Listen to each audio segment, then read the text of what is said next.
ಮುಖ್ಯಮಂತ್ರಿ ಕುರ್ಚಿನ, ಅಧ್ಯಕ್ಷರ ಕುರ್ಚಿನ, ಅಥವಾ ಸಂಪುಟಗಳಲ್ಲಿ ಬದಲಾವಣೆನ? ಏನಾಗುತ್ತೆ ನಾಗರಾಜ್ ಯಾದವ್ ಅವರೇ? ಒಟ್ನಲ್ಲಿ ಒಂದು ಬದಲಾವಣೆ, ಏನು ಬದಲಾವಣೆ?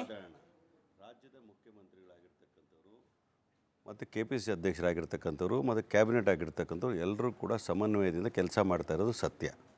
ಆಮೇಲೆ ನಮ್ಮಲ್ಲಿ ಇನ್ಕ್ಲೂಸಿವ್ನೆಸ್ ಇಟ್ಕೊಂಡು ಕಲೆಕ್ಟಿವ್ ಲೀಡರ್ಶಿಪ್ಪಲ್ಲಿ ಕೆಲಸ ಮಾಡ್ತಾ ಇರೋದು ಸತ್ಯ. ಇವತ್ತು ಸಿದ್ದರಾಮಯ್ಯನವರು DK ಶಿವಕುಮಾರ್ ವಿಚಾರದಲ್ಲಿ ಯಾವ ರೀತಿ ಅಗ್ರಿಮೆಂಟ್ಗಳಾಗಿದೆ ವಿಚಾರಗಳನ್ನು ನನಗೂ ಗೊತ್ತಿಲ್ಲ, ನಿಮಗೂ ಗೊತ್ತಿಲ್ಲ, ಯಾರಿಗೂ ಗೊತ್ತಿಲ್ಲ. ಹೈಕಮಾಂಡ್ ಏನು ಹೇಳ್ತಾರೆ ಅದನ್ನು ಇಬ್ಬರೂ ಕೇಳ್ತಕ್ಕಂಥದ್ದು ನನಗೆ ಗೊತ್ತಿರ್ತಕ್ಕಂಥ ವಿಚಾರ. ಹಾಗಾಗಿ ಶಾಸಕರ ಅಭಿಪ್ರಾಯದೊಳಗೆ ಎಲ್ಲ ವಿಚಾರಗಳು ಆ ತೀರ್ಮಾನಗಳು ಆಗ್ತಕ್ಕಂಥದ್ದಕ್ಕೆ ನಾನು ಮಾತಾಡಿದ್ರೆ ನಾನು ತುಂಬ ಚಿಕ್ಕವನು ಮಾತಾಡಬಾರ್ದು ಅಂತ ಹೇಳ್ತೀನಿ. ಅದನ್ನು ಎಲ್ಲ ಶಾಸಕರು ಅರ್ಥ ಮಾಡಿಕೊಂಡ್ರೆ ಪ್ರಜಾತಂತ್ರ ವ್ಯವಸ್ಥೆ ಗೌರವ ಬರ್ತದೆ ಅಂತ ತಿಳ್ಕೊಂಡಿದ್ದೀನಿ.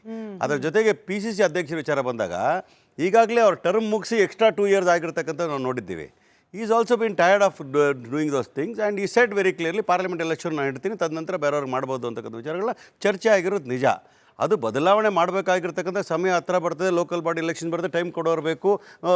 ಮಿನಿಸ್ಟ್ರಿನ ಡೆಪ್ಟಿ ಚೀಫ್ ಮಿನಿಸ್ಟರ್ ಕೆಲಸ ಮಾಡೋದಕ್ಕಿಂತ ಪಕ್ಷದಲ್ಲಿ ಟೈಮ್ ಕೊಡಬೇಕು. ಅದಕ್ಕೋಸ್ಕರವಾಗಿ technically it's requirement, they may do it because it is inevitable. We need somebody who can spend more time with the party ಅನ್ನೋ ವಿಚಾರಗಳಿರ್ಬೋದು.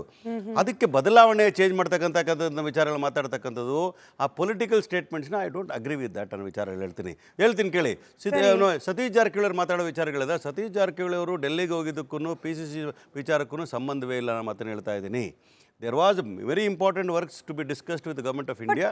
ಬಟ್ ಅಲ್ಲೇ ಒಂದು ಅನುಮಾನ ಬರುತ್ತೆ ಅಶೋಕ್ ಅವ್ರೆ, ಇದಕ್ಕೆ ನೀವು ನಿಮ್ಮ ಉತ್ತರ ಕೊಡ್ಬೋದು. ದೆಹಲಿಗೆ ಹೋಗಿ ಬಂದ ಮೇಲೆ ರಾಜಣ್ಣ ಅವರು ಬಂದೆ ಸರ್ 30 ಸೆಕೆಂಡ್ ಕೇಳ್ತೀನಿ. ಯಾಕಂತ ಅವಾಗ ಬಹಳ ಆಪಾದನೆಗಳು ಮಾಡಿದ್ರು, ನಮ್ಮ ಸ್ಯಾಲರೀಸ್ ಬಗ್ಗೆ ಮಾತಾಡಿದ್ರು, ಪೆನ್ಷನ್ಗಳ ಬಗ್ಗೆ ಮಾತಾಡಿದ್ರು, ನಾನು BMTC ಕೆಲಸ ಮಾಡಿರೋ PFಗಳ ಬಗ್ಗೆ ಮಾತಾಡಿದ್ರು. ಮಾನ್ಯ ಅಶೋಕ್ ಅವರೇ, ನಿಮ್ಗೆ ಗೌರವ ವಕ್ತಾರರಿದ್ರಿ, ತಾವು ಅಧಿಕಾರ ಬಿಟ್ಟು ಹೋಗ 5,800 ರೂಪಾಯಿ ಸಾಲ ಇಟ್ಬಿಟ್ಟು ಹೋಗ್ಬಿಟ್ರಲ್ರಿ ಅಲ್ಲಿ KSRTC ಇಲ್ಲಿ ಅಲ್ಲಿ ಬರ್ತೀನಿ, ಚರ್ಚೆ ಮಾಡೋಣ ಅದ್ರ ಬಗ್ಗೆ ಹೇಳ್ತೀನಿ ಕೇಳಿ. ಆಮೇಲೆ ಮೇಡಮ್ 30 ಸೆಕೆಂಡ್ ಇಲ್ಲ I want answer. No madam 1 minute madam please, humble request. ಇವ್ರು ಹೇಳ್ತಾ ಇದ್ರಲ್ಲ ಒಂದು ಕೆಲಸನೂ ಮಾಡಿಲ್ಲ ಅಂತ. ನಾವು ಮ್ಯಾನಿಫೆಸ್ಟೋಲ್ಲಿ ಕೊಟ್ಟಂತ ಮಾತುಗಳನ್ನು ಈಡೇರಿಸತಕ್ಕಂಥ ಒಂದೇ ಸರ್ಕಾರ ನಾವೇ. ಗ್ಯಾರಂಟಿಗಳಿರ್ಬೋದು, ಇನ್ಫ್ರಾಸ್ಟ್ರಕ್ಚರ್ಗೆ 2 ವರ್ಷಗಳಲ್ಲಿ 2 ಬಜೆಟ್ಗಳಲ್ಲಿ 1,60,000 ಕೋಟಿಗಳ ಕ್ಯಾಪಿಟಲ್ ಎಕ್ಸ್ಪೆಂಡಿಚರ್ ಕೊಟ್ಟಿರ್ತಕ್ಕಂಥದ್ದು ನಿಮ್ಮ ಸರ್ಕಾರದಿಂದ ಮಾಡಲಿಲ್ಲ. ಬೊಮ್ಮಾಯಿಯವರಿದ್ದಾಗ 3 ವರ್ಷ ಕೇಳಿದೀನಿ ಕೇಳಿ, 3.25 ಲಕ್ಷ ಕೋಟಿಗಳ ಸಾಲ ಮಾಡಿದ್ರಲ್ರಿ. ಈ ರಾಜ್ಯವನ್ನ ಈ ರಾಜ್ಯದ ದಿವಾಳಿತನ ಕರ್ಕೊಂಡ್ರಲ್ರಿ. ನಾಚಿಕೆ ಆಗಲ್ಲ ನಿಮ್ಗೆ ಮಾತಾಡ್ಲಿಕ್ಕೆ? ಕರ್ನಾಟಕ ರಾಜ್ಯದಲ್ಲಿ ಮೊದಲಿಗೆ 64% ಸಾಲ ಮಾಡಿರೋದು ಮುಖ್ಯಮಂತ್ರಿ ಅವರು ಇದ್ರೆ ಅದು ಸಿದ್ದರಾಮಯ್ಯನವರು. ನನಗೆ ಅದ್ರ ಬಗ್ಗೆ ಪೊಲಿಟಿಕಲ್ ವಿಚಾರ ವಿಜೇಂದ್ರ ತೆಗೆದ್ರೆ ಯಾರು ಹೊಸ ಅಧ್ಯಕ್ಷರು ಹೇಳ್ರಿ. 5,000 ಆಗದ ವಿಚಾರ ಏನ್ ಗೊತ್ತೇನು? ಬಿಜೆಪಿ ಅಧಿಕಾರ ಬಿಟ್ಟೋದಾಗ BMTC KSRTC ಎಲ್ಲ ಸೇರಿ 5,800 ಕೋಟಿ ಸಾಲ, ಇವತ್ತು 18,000 ಕೋಟಿ. ಯಾರು ಹೇಳಿದ್ರು ನಿಮಗೆ? I will prove it. ಇಲ್ಲ ಇದು ಚಾಲೆಂಜ್ ತಗೊಳ್ಳೋಣ. It cannot be 18,000 crores challenge. ಸುಳ್ಳು ಹೇಳಲಿಕ್ಕೆ ಒಂದು ಲಿಮಿಟ್ ಇದೆ. ಬಿಜೆಪಿ ಅವರು ಹಗಲು ದರೋಡೆಕಾರರು, ಇದು ಸುಳ್ಳು ಹೇಳಬಾರ್ದು. ನೀವು ಕಾಗದ ಬೇಕಾದ್ರೆ ಕೊಡ್ರಿ, ಆಯ್ತು. ನನ್ನ ಹತ್ರ ಕಾಗದ ಕೊಡಿ ನನ್ನ ಕೈಗೆ, ಆಯ್ತು. I will challenge you. BMTC ಅವರು ಡಿಕ್ಲೇರ್ ಮಾಡ್ತಾರೆ. ಒಂದು ಏನು ಅಂತಂದ್ರೆ ಸುಳ್ಳು ಹೇಳ್ತಾರೆ, ವಾಪಸ್ ತಗೋಬೇಕು.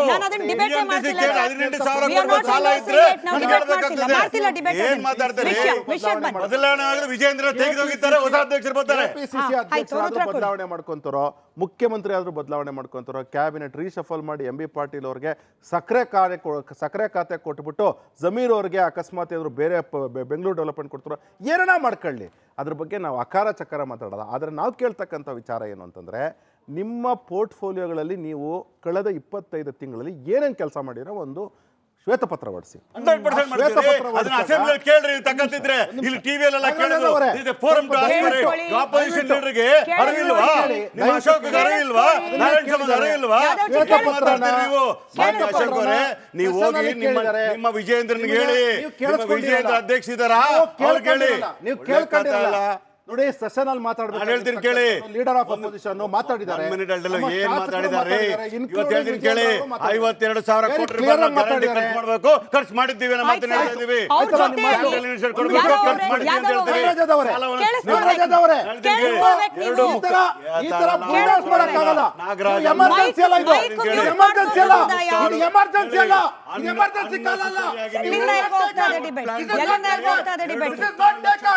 ನಾಗರಾಜ್ ಯಾದವ್ ಅವರ ವಾಯ್ಸ್ ಕಟ್, ನಾಗರಾಜ್ ಅವರ ವಾಯ್ಸ್ ಕಟ್, ಅಶೋಕ್ ಅವ್ರ ಮಾತ್ರ ಅಶೋಕ್ ಅವ್ರ ಮಾತ್ರ ಅವನೇ. This is not emergency. Don't show your emergency motive. Don't show your emergency motive. Emergency ಅನ್ಕೊಂಡಿಲ್ಲ. Ashok ಅವ್ರ ಮಾತ್ರ ಅವನೇ. ಎಮರ್ಜೆನ್ಸಿ ಅಲ್ಲ ಇದು. ನೀವು ಮಾತಾಡಿ, ನಿಮ್ಮ ಒಬ್ಬರದೇ ನೋಡಿ, ವಾಯ್ಸ್. ಅತ್ಯಂತ ಪ್ರಮುಖವಾದ ವಿಚಾರ ಏನ್ ಗೊತ್ತಾ ಇದರಲ್ಲಿ, ನೀವು ಯಾರಿಗೆ ಏನನ್ನ ಮಾಡ್ಕೊಳ್ಳಿ, ಅಕಸ್ಮಾತ್ ಏನಾದರೂ ನೀವು ಕೆಲಸ ಮಾಡಿದ್ದೀರಾ ಅಂದರೆ ಶ್ವೇತಪತ್ರ ಹೊಡಿಸಿ ಆ ಡಿಪಾರ್ಟ್ಮೆಂಟಲ್ಲಿ ಇನ್ಕ್ಲೂಡಿಂಗ್ ಇರಿಗೇಷನ್ ಡಿಪಾರ್ಟ್ಮೆಂಟಿಂದ ಹಿಡ್ಕೊಂಡು EPR ಡಿಪಾರ್ಟ್ಮೆಂಟ್ವರೆಗೂ ಸಹ ಏನೇನು ಕೆಲಸ ಆಗಿದೆ ಅಂತ ಅಂದ್ಬಿಟ್ಟು ಜನಗಳಿಗೆ ತಿಳಿಸ್ತಕ್ಕಂಥ ಕೆಲಸ ಮಾಡಿ. ಆದರೆ ಏನಾಗಿದೆ ಅಂದರೆ ನಾವು ಮಾಡಿರ್ತಕ್ಕಂಥ ಕೆಲಸಗಳನ್ನ ನಮ್ದು ಅಂತ ಹೇಳ್ಕೊಂತಾರೆ. ಕೇಂದ್ರ ಸರ್ಕಾರದಿಂದ ಬರ್ತಕ್ಕಂಥ ನೆರವುಗಳನ್ನ ನಮ್ದು ಅಂತ ಹೇಳ್ತಾರೆ. ನಾವು ಈ ರಾಜ್ಯದಲ್ಲಿ ಬಾಣಂತಿಯರ ಸಾವಿಗೆ ನಾವು ಬಾಣಂತಿಯರ ಸಾವಿಗೆ ಸತ್ಯಶೋಧನಾ ಸಮಿತಿಯಲ್ಲಿ ನಾನು 15 ಸ್ಕೀಮ್ಸ್ ಇದೆ. ಸ್ಕೀಮ್ಸ್ ಕೇಂದ್ರ ಸರ್ಕಾರ ಕೊಡ್ತಕ್ಕಂಥದ್ದು. ಆ ಸ್ಕೀಮ್ಸ್ ಅಲ್ಲಿ 18% ಅನುದಾನ ಉಪಯೋಗಿಸಿಲ್ಲ. 18% ಅನುದಾನ ಉಪಯೋಗಿಸಿಲ್ಲ. ಅರ್ಥ ಏನು ಅಂದ್ರೆ 15% ಅನುದಾನ ಉಪಯೋಗಿಸಿಲ್ಲ. ಅದು ಬಾಣಂತಿಯರ ಸಾವಿಗೆ ಕಾರಣ ಆಯ್ತು. ಬಾಣಂತಿಯರ ಸಾವು ಕಾರಣ ಆಗಿ ಈ ರಾಜ್ಯದಲ್ಲಿ 850 ಬಾಣಂತಿಯರು ಸತ್ರು. 1200 ಜನ ನವಜಾತ ಶಿಶುಗಳು ಸತ್ರು. ಯಾಕೋಸ್ಕರ ಅಂದ್ರೆ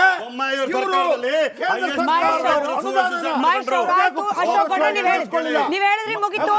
ಆರೋಗ್ಯ ಸಚಿವಾಲಯದಲ್ಲಿ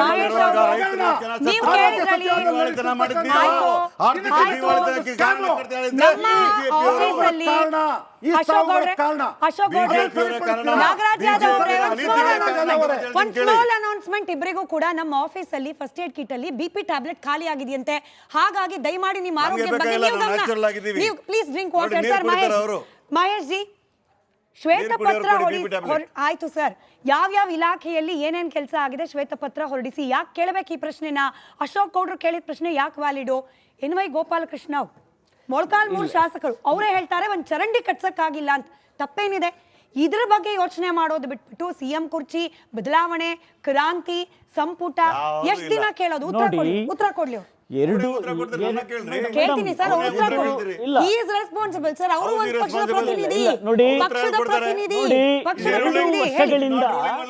ಎರಡು ವರ್ಷಗಳಿಂದ ಇವತ್ತು ರಾಜ್ಯದ ಕಾಂಗ್ರೆಸ್ ಪಕ್ಷವನ್ನ ಯಾವ ರೀತಿಯಾಗಿ ರಾಜ್ಯದ ಜನ ನೋಡಿದರೆ ಅನ್ನೋದು ಜಗಜ್ಜಾಗಿರಾಗಿದೆ. ಬಂದ 2 ತಿಂಗಳಾಗ್ಲಿಲ್ಲ, ಯಾವ್ದೋ ಕಾಂಗ್ರೆಸ್ ಅಧಿಕಾರಕ್ಕೆ ಬಂದ 2 ತಿಂಗಳಲ್ಲಿ ಅನುದಾನವನ್ನ ಕೇಳಿದಂತ ಮೊದಲ ವ್ಯಕ್ತಿ ಪಾಟೀಲ್. ಇವತ್ತೇನು BR ಪಾಟೀಲ್ ಇವತ್ತು ಕಾಂಗ್ರೆಸ್ ಮುಂದೆ ತಲೆ ತಗ್ಗಿಸಿ ನಿಂತಿದ್ದಾರೆ. ಇವತ್ತು ಬೆಳಿಗ್ಗೆಯಿಂದ ಮುಖ್ಯಮಂತ್ರಿ ಹತ್ರ ಓದುತ್ತವಿಂದ ಇಲ್ಲಿಯವರೆಗೂ ಸಹ ನಡೆದು ಬಂದ ಆದಿ ದುರ್ಗಮ ಕಾಂಗ್ರೆಸ್ ಶಾಸಕರುಗಳಿಗೆ ನಂಬರ್ 1 ನಂಬರ್ 2 ಇಡೀ ದೇಶದಲ್ಲಿ ಭ್ರಷ್ಟಾಚಾರ ಇದೆ, ಇಲ್ಲ ಅಂತ ನಾನು ಹೇಳಲಿಲ್ಲ. ಆದ್ರೆ ನಂಬರ್ 1 ಭ್ರಷ್ಟಾಚಾರ ಅಂತ ಹೇಳಿದಾರು. ಒಂದ್ ನಿಮಿಷ,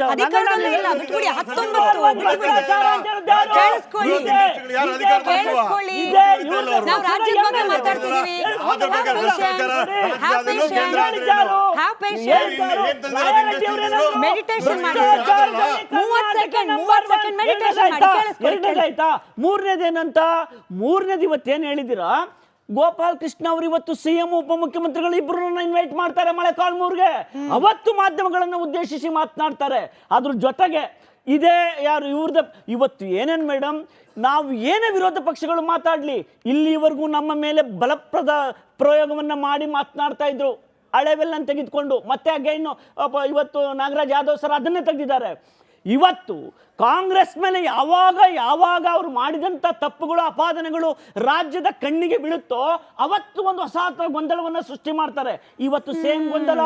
ಯಾವ ಗೊಂದಲ ಅಂತ ಹೇಳಿದ್ರೆ ನೋಡಿ, ಇವರು ಇವತ್ತು ರಾಜಣ್ಣ ಮತ್ತೆ ಇವರು ಯಾರು ಜಾರಕಿಹೊಳಿ ಸಾಹೇಬ್ರು ಏನ್ ಹೇಳ್ತಾರೆ, ಪಕ್ಷದ ಒಳಗಿನ ಗೊಂದಲವನ್ನ ಅವರ ಹೇಳಿಕೆಗಳು ಸೂಚಿಸ್ತಾವೆಯೋ ಅಥವಾ ಇವರು ಹೈಕಮಾಂಡ್ ಮೇಲೆ ಒತ್ತಡವನ್ನು ಹೇರ್ತಾ ಇದ್ದಾರೋ, ಇದನ್ನ ನಾಗರಾಜ್ ಯಾದವ್ ಸರ್ ಜನಗಳಿಗೆ ಹೇಳ್ಬಾರ್ದು. ಪಕ್ಷದ ಹೈಕಮಾಂಡ್ ಹೇಳ್ಬೇಕು, ಕಾಂಗ್ರೆಸ್ ಪಕ್ಷದ ಹೈಕಮಾಂಡ್ ಹೇಳ್ಬೇಕು. ನಾಗರಾಜ್ ಯಾದವ್ ಸರ್ಗೆ ಅವರಿಬ್ರು ದೊಡ್ಡ ಸಚಿವರಿದ್ದಾರೆ, ಅವ್ರು ಇವ್ರಿಗಿಂತ ದೊಡ್ಡವರಿದ್ದಾರೆ. ಅವರು ನಾಗರಾಜ್ ಯಾದವ್ ಹೇಳೋದನ್ನ ಜನಗಳು ನಂಬಲ್ಲ. ಕಾಂಗ್ರೆಸ್ ಹೈಕಮಾಂಡ್ ಒಂದಲ್ವಾ ಇನ್ನೊಂದು ರಾಜಣ್ಣ ಅವರು 75ನೇ ವರ್ಷದ ಹುಟ್ಟುಹಬ್ಬವನ್ನ ಮಾಡ್ಕೊಂಡ್ರು. ಮಾಧ್ಯಮಗಳಲ್ಲಿ ಏನ್ ಹೇಳಿದ್ರು? ನನ್ನ ರಾಜಕೀಯ ಈ ಸಾರಿ ಮುಗಿದಿದೆ, ಮತ್ತೊಮ್ಮೆ ನಾನು ರಾಜಕೀಯದ ಕದವನ್ನ ತಟ್ಟೋದಿಲ್ಲ. What is this? ಒಬ್ಬ ರಾಜ್ಯದ ಪ್ರತಿಷ್ಠಿತ ಪ್ರತಿಭಾನ್ವಿತ ಮಂತ್ರಿ ಇವತ್ತೇನ್ ಹೇಳ್ತಾರೆ? ನಾನು ಕಾಂಗ್ರೆಸ್ ಪಕ್ಷದ ಅಧ್ಯಕ್ಷನಾಗ್ತೇನೆ, ಚುನಾವಣೆ ಮಾಡಲ್ಲ ಅಂದ್ರು, ಅಧ್ಯಕ್ಷ ಆಗಲ್ಲ ಅಂತ ಹೇಳಿದ್ರು. ಕೊಟ್ರೆ ಅವಕಾಶ ಕೊಟ್ರೆ ಆಗ್ತೀನಿ ಅಂತ. ನೋಡಿ, 75ರ ಸಂಭ್ರಮದಲ್ಲಿ ನಾಡಿನ 2 ಲಕ್ಷಗಳ ಜನಗಳ ಮುಂದೆ ರಾಜಕೀಯಕ್ಕೆ ಗುಡ್ ಬೈ. ಇವತ್ತು ಮತ್ತೆ ರಾಜಕೀಯದ ಎಲೆಕ್ಷನ್ ಪಾಲಿಟಿಕ್ಸ್ ಬೇಡ ಅಂತ ಹೇಳಿದ್ರು. ಮಹೇಶ್ ಅವರು ಇನ್ನೊಂದೇ ಬಿಡ್ತೀನಿ ನೋಡಿ. ಸಿಎಂ ಕೂಗು ಬಂದಾಗೆಲ್ಲ, ಬದಲಾವಣೆ ಕೂಗು ಬಂದಾಗೆಲ್ಲ ಫಸ್ಟ್ ಬರ್ತಿದ್ದ ಜಮೀರ್ ಅಹಮದ್ ಖಾನ್, ಡಮಾರ್ ಜಮೀರ್ ಅಹಮದ್ ಖಾನ್ ರವರ ಬಾಯ್. ಎಚ್ ಸಿ ಮಹದೇವಪ್ಪ, ಸಿದ್ದರಾಮಯ್ಯ ಸಾಹೇಬ್ರು ಮಗ ಬಿಟ್ರೆ ಇದ್ದವ್ರು ಯಾರು? ಸಿದ್ದರಾಮಯ್ಯ ಸಾಹೇಬ್ರು ಕುರ್ಚಿ ಅಳಗಾಡ್ತಾ ಇದೆ. ಇವರಿಬ್ರು ಹೇಳಿರೋದು ಇವಾಗ. ಇನ್ಕ್ಲೂಡ್ ನಾಗರಾಜ್ ಯಾದವ್ ಸರ್ ಸಿದ್ದರಾಮಯ್ಯ ಸಾಹೇಬ್ರು ಕುರ್ಚಿ ಭದ್ರವಾಗಿದೆ ಹೇಳ್ಬಿಡ್ಲಿ ಅವರು.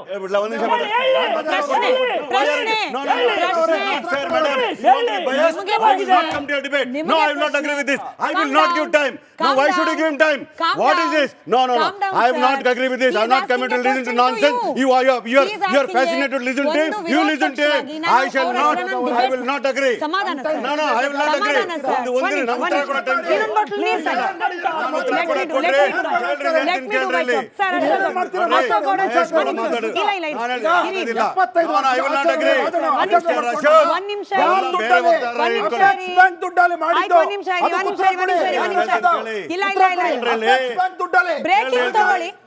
ಬ್ರೇಕಿಂಗ್ ತಗೊಳ್ಳಿ, ಸ್ಕ್ರೀನ್ ಮೇಲೆ ನಿಮಗೆ PCR ನೀವಾದ್ರೂ ನನಗೆ ಕೋಆಪರೇಟ್ ಮಾಡಿ. ನಮ್ಮ ಪ್ಯಾನಲ್ ಅಲ್ಲಿ ಯಾರು ಕೂಡ ಇವತ್ತು ಕೋಆಪರೇಟ್ ಮಾಡೋ ಮೂಡಲಿಲ್ಲ. ಬ್ರೇಕಿಂಗ್ ಕೇಳಿಸ್ಕೊಳ್ಳಿ. ಅಸಮಾಧಾನಿತರನ್ನ I am not getting tempted for that comment. ಅಸಮಾಧಾನಗೊಂಡವರನ್ನ ಸಮಾಧಾನ ಹೆಂಗ್ ಮಾಡಿದ್ರು ಸಿಎಂ? ಬಗ್ಗೋದೇ ಇಲ್ಲ ನಾವು ಭ್ರಷ್ಟಾಚಾರ ನಿಲ್ಲೋವರೆಗೂ. BR ಪಾಟೀಲ್ ನಮ್ಮದೇ ಕ್ಯಾಮ್ರಾ ಮುಂದೆ ಹೇಳಿದ್ರು. ಅಂತವರ ಹಠವನ್ನ ಸೋಲಿಸಿದ ಹೇಗೆ ನಾಗರಾಜ್ ಯಾದವ್ ಅವರೇ? Money for money. ಹಂಗಾದ್ರೆ ಈ ಕೇಸ್ ಕ್ಲೋಸಾ? ಯಾವಾಗೆಲ್ಲ ಸರ್ಕಾರಕ್ಕೆ ಮುಜುಗರ, ಕಳಂಕ ತರೋ ರೀತಿ ಪ್ರಯತ್ನ ಆಗುತ್ತೋ ಹಾಗೆಲ್ಲ ಬಂದ್ಬಿಡುತ್ತೆ ಕುರ್ಚಿ ಕಲಹ. ಒಳ ಬೇಗುದಿ ಹಿಂದಿದ್ಯಾ ಡೈವರ್ಟ್ ಅಂತ ನನ್ನ ಪ್ರಶ್ನೆ ಕೇಳಾಗಿದೆ. ಉತ್ತರ, ಬಹಳ ಮುಖ್ಯವಾದ ಉತ್ತರ ಕೊಡಿ. ಮುಖ್ಯಮಂತ್ರಿಗಳ ಮನೆಗೆ BR ಪಾಟೀಲ್ ಬಂದಾಗ ನಾನು ಕೂಡ ಇದ್ದೆ. ಅವ್ರು ಸಪ್ರೇಟ್ ಆಗಿ ಮಾತಾಡಿರ್ಬೋದು. I was there. ನೀವು ತಿಳ್ಕೊಂಡಂತರ ವಿಚಾರಗಳಲ್ಲ ಅಲ್ಲಿ. It is not like what the people think. ರಾಜಣ್ಣನ ಮಾತಾಡಿದ ಹೇಳಿಕೆಗೂ BR ಪಾಟೀಲ್ ಸುಮ್ಮನೆ ಆಗೋದಕ್ಕೂ ಅದು ಕಂಪ್ಯಾರಿಟಿವೇ ಇಲ್ಲ. ರಾಜಣ್ಣ ಅವ್ರು ಹೇಳ್ತಕ್ಕಂಥ ವಿಚಾರಗಳು 75ನೇ ಬರ್ಡೇಲಿ ಹೇಳ್ತಾರೆ, ನಾನು ಎಲೆಕ್ಷನ್ ಪಾಲಿಟಿಕ್ಸ್ ಸಾಕಾಗಿದೆ ನನಗೆ ಹೇಳೋ ಮಾತ್ರಕ್ಕೆ ನಾನು ರಾಜಕೀಯ ದೂರ ಇರ್ತೀನಿ ಅನ್ನೋದಲ್ಲ, ಎಲೆಕ್ಷನ್ ಪಾಲಿಟಿಕ್ಸ್ ದೂರ ಇರ್ತೀನಿ ಅಂತ ವಿಚಾರನ ನಿಮಗೆ ಬೇಕಾದಂಗೆ ತಿರ್ಚಿ ಹೇಳ್ತಕ್ಕಂಥ ಬಿಡಬೇಕು. ಮಾತ್ರ ದಲಿತ ಅನ್ನೋ ಕಾರ್ಡನ್ನ ಯೂಸ್ ಮಾಡ್ಕೊಂಡು ನಾಗರಾಜಿ ದಲಿತರ ಕಂಡ್ರೆ ಆ ರೀತಿ ಮಾತಾಡಿದ್ರೆ ಯಾರು ಹೋಗ್ತಾರೆ? ಚೀತು ಅಂತ ಹೇಳ್ತಾರೆ ದಲಿತರನ್ನ. ಏನು ಅವಮಾನ ಮಾಡಿದ್ರೆ ರಾಜಣ್ಣನ